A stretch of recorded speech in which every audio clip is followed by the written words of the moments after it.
कसं गप करायचं आपल्या शेतीला काय कळतच नाही मला. का काय झालं? कशाला त्या भैयाला विरोध करत बसलीये? अगं तिला जे वाटलं ती बोलली ती. पण आपण बाई माणूस आहे.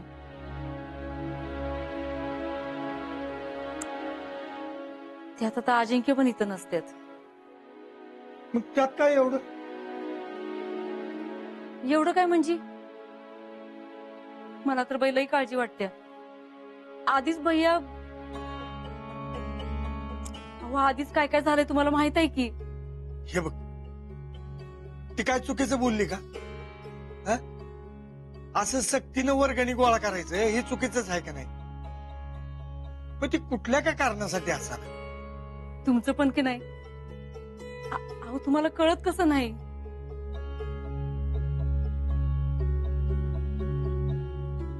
अगे सगळं कळतंय मला. होय कळतंय. मग सांगा तिला जरा, तिचं तर लगीन झालंय आणि आता असं लहान पोरासारखं वागून नाही चालणार. पण तिला जे वाटतं जे पटतं तेच बोलते ना ती. अहो पण जरा विचार करून बोलावं की. आणि आषाढ्याला आपलं मत आपल्यापाशीच ठेवावं. उद्या तिच्या अशा वागण्यानं काय अडचण येऊ नयेत म्हणून म्हणते मी. बर, मी सांगतो तिला समजून, बोलतो तिच्याशी. कधी अक्कल येणार आहे तिला काय माहिती.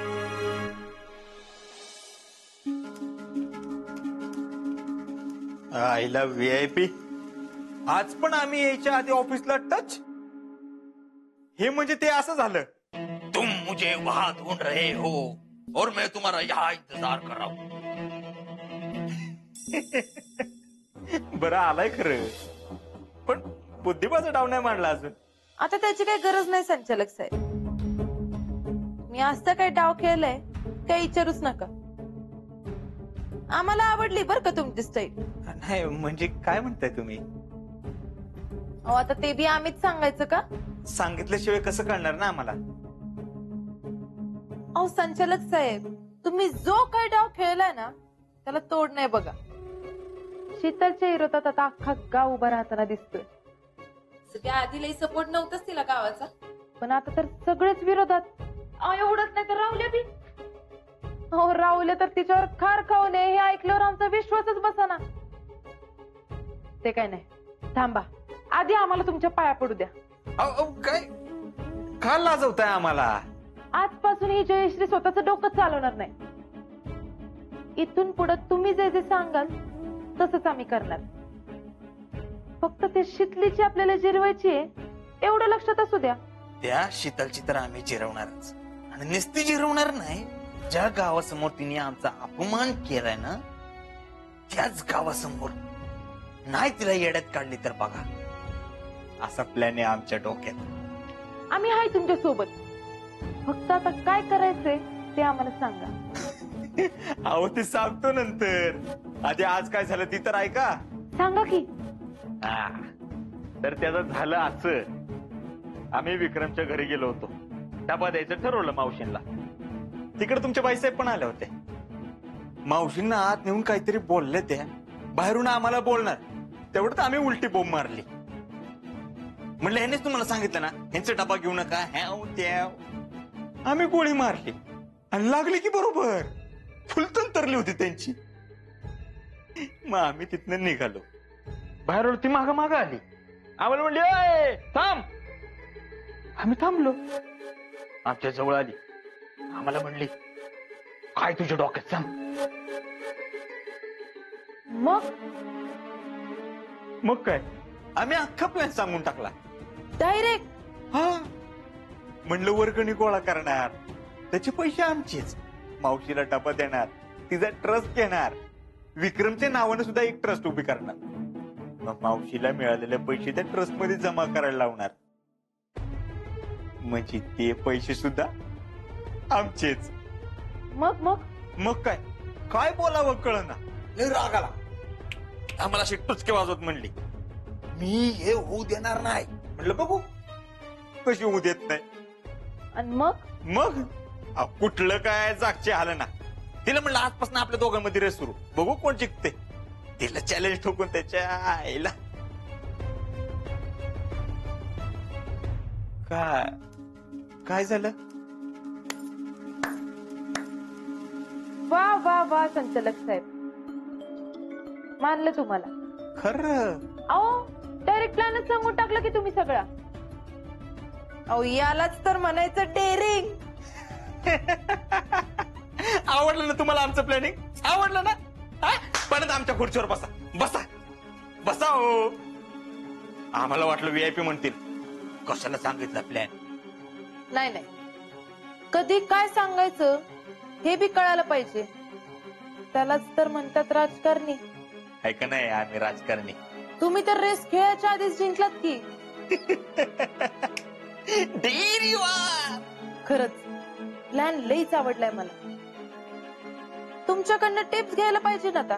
देणार, टिप्स देणार. ते कुणीतरी म्हणून ठेवलं नाही का ते आईला काय म्हणले बरं? काय? ते नाही का, अवघे धरू मर्द त्याच्या आईला टॅलेंट येत असताना तुम्हाला सांगितलं असतं. बरं, उद्या सकाळी तयार राहा. तुम्हाला पिक्चर दाखवतो का नाही बघा. अजून पिक्चर बाकी आहेच का? उद्या तर पिक्चरचा सगळ्यात मोठा सीन घडणार आहे. या तुम्ही.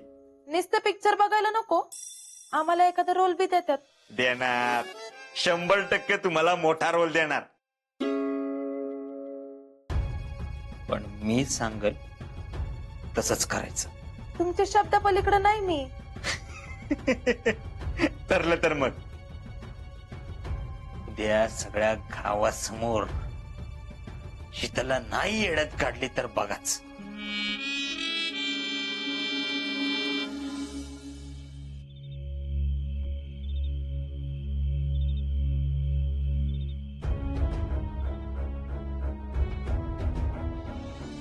आम्ही असा डाव खेळलाय, एक घर जरी हल्ले ना तुम्ही डायरेक्ट चेकमेट. मला पहिल्यानं जबाबदारी दिली. आता कुणी बी काय बी सांगून दे, मी आता ऐकणारच नाही. आणि तुला कशाला पडायचं असतंय का गावाच्या भानगडीत? तो भैया कमान उभारू दे, नाहीतर अजून काय करू दे. तुला काय करायचंय? तू घरातली कामं नीट करत जा की. त्या भैयानं माझ्या जवळच्या सगळ्या लोकांना आपलंसं करून घेतलंय. राहुला बी त्याची कड वडतोय, आणि आता तर मामी बी त्यावरून बोलायला लागल्यात. यांच्या कानावर घातलंच पाहिजे. उद्या त्यांना काय उलट सुलट सांगाय नको कोणी.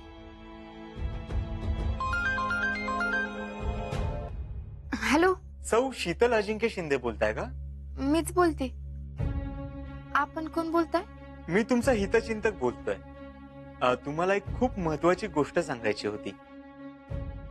काय? सावध राहा, रात्र वैऱ्याची आहे. कोण बोलताय आपण? सांगितलं ना, हितचिंतक बोलतोय. हे बघा, तुमचं काय तर नाव असेलच की. अहो, नावात काय ठेवलंय? तुम्हाला नाव सांगायचं असेल तर सांगा, नाहीतर मी फोन ठेवते.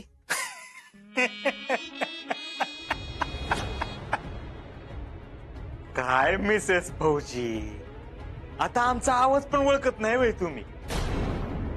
एक मिनिट ठेवू नका. आधी आम्ही काय म्हणतो ते नीट ऐकून तरी घ्या. अहो, तुमच्याच भल्यासाठी. कसं आहे, आता तुमचे मिस्टर इथं नाहीयेत, म्हणजे तुमची सगळी जबाबदारी आमच्यावरच असल्यासारखी नाही का? तेव्हा काळजी घ्या, सावध राहा, आणि चार चौकात काय बोलत जाऊ नका. हो, माणसांचा काय नियम नाही, काही बोलतात ते. आणि सगळ्यात महत्वाची गोष्ट, तुम्हाला कधी काय सांगावंच वाटलं, बोलावंच वाटलं, आम्हाला येऊन बोला. आम्ही तुमच्यासाठी 24/7 अवेलेबल आहे. हा, ठेवतो. भेटू उद्या सकाळी. Good night.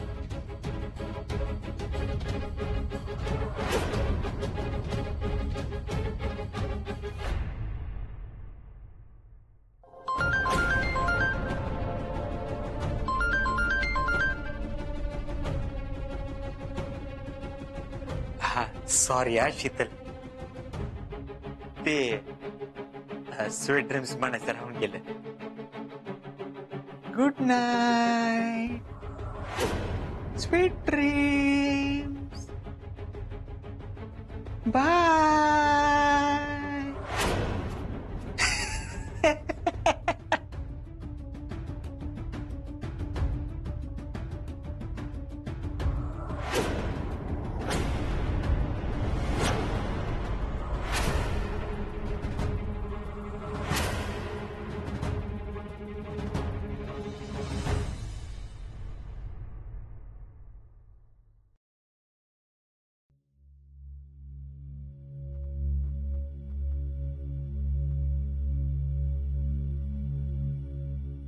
काय ग कामं उरकली काही नाही सगळी? मला काय माहिती, मी काय राखणीवर बसले बे तिच्या. नुसतं चुरू बोलायला पाहिजे बघ तुला. मग अशी गेली होती तिच्या घरी राखी बांधायला. काम केली का नाही ते नाही माहिती मला. अगं पण आली का नाही तेवढं तरी सांग. आलीये, दे तुझा आवाज. देते की, पण तू काय जागची हलू नकोस बघ. नुसतं त्या फोन मध्ये डोसकं घालून बस. शीतल, ए शीतल. काय मामी? अगं काय नाही, झालं का रक्षाबंधन तुझं? हा. मग काय दिली ओवाळणी? हा साडी दिली. मग नवीन घेतली का लग्नातलीच फिरवली? नाही अगं म्हणजे नवीन घ्यायचा खर्च कशाला ना. बरं जाऊ दे, काम उरकली का तुझी सगळी? आता किचन मधली झाली, आता बाहेर जाऊन कापड वाळत घालते. पुष्पाताई, ओ पुष्पाताई, अजून आवरलं नाही तुमचं? आवरलं? कशाला गाणे हाय का आता? काय माहितच नाही जणू. नाही काय झालंय? गावात एवढा कार्यक्रम आहे आणि तुम्हाला माहित बी नाही? कार्यक्रम कसला ग? आता चला, तुमच्यासाठी सगळे थांबल्यात. अख्खं गाव लोटले तिकडं, तुम्ही तिघी बी चला. अगं पण जायचंय कुठे ती तरी सांग. बरं थांब, मी साडी नेसून येते. चला आता, काय बदलत बसू नका. मुहूर्त जायचं आपला. चला चला. बया असला कसला कार्यक्रम आहे? बरं चल जॅडी, चल चल.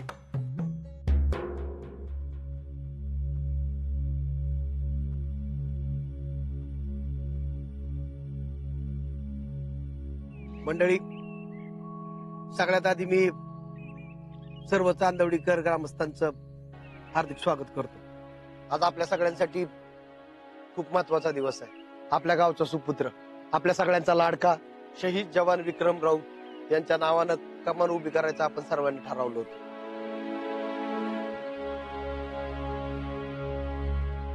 सगळ्या ग्रामस्थांनी त्याला सहकार्य पण केलं. त्याच कामाचा मुहूर्त करण्यासाठी आपण इथं जमलो होतो.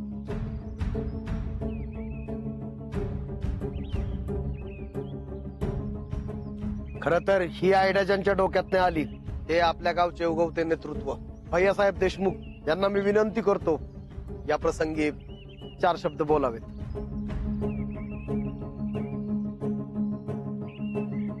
खर तर आपल्या चांदवडी गावचे खरे सुपुत्र शहीद विक्रम राऊत, खर तर यांच्या कार्यापुढे आमचं कार्य शून्यच आहे.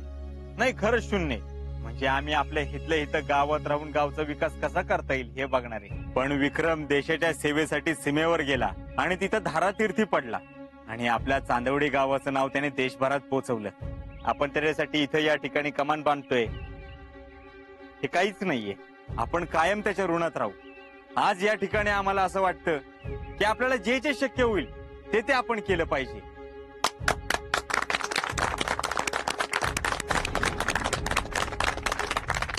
हो, फार वेळ न घालवता आपण या कार्यक्रमाला सुरुवात करूयात. म्हणजे इथे लवकरच कमान पण उभी करण्यात येईल.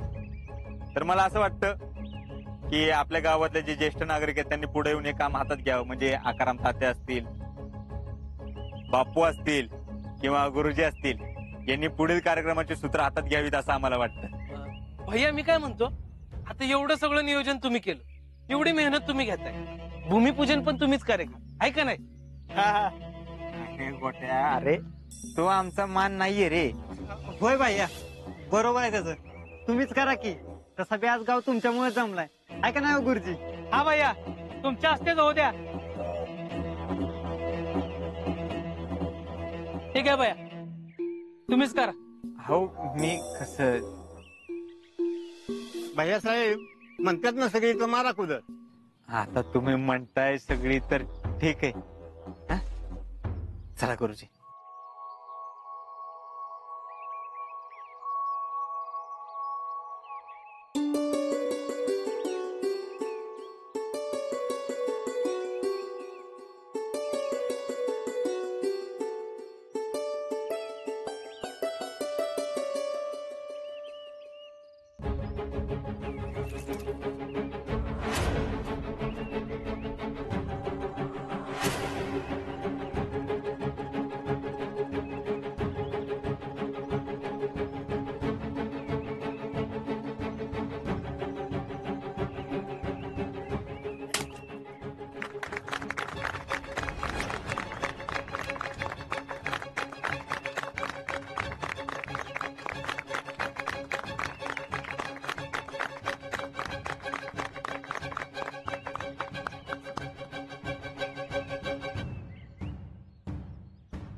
खर तर आज हे काय शक्य झाले हे सगळं तुमच्यामुळे शक्य झाले.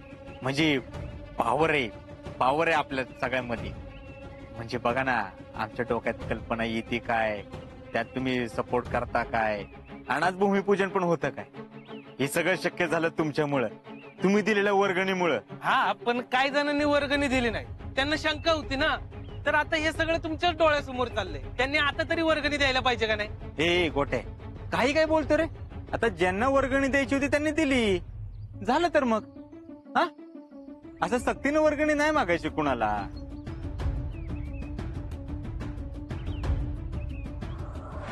नाही तर गावातली लोक चिडतेत. हा, आम्ही सक्तीनं कुणाकडे वर्गणी नाही मागितली, हक्कानं चांगल्या कामासाठी पैसे मागितले. तर असू दे, आम्हाला अजून एक कल्पना तुमच्या समोर मांडायची. म्हणजे विक्रमरावच्या नावानं नुसती कमान उभा राहून काय होणार, असं लोकांनी मला प्रश्न विचारला. नाही, त्यांचं बरोबर आहे.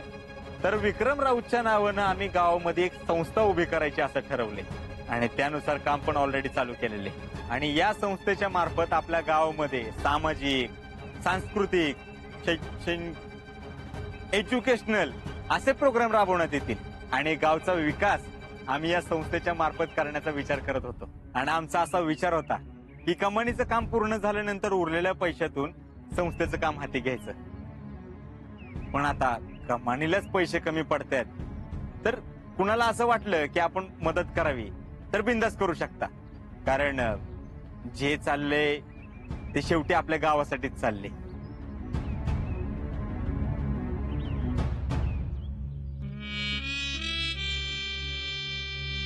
मावशी या.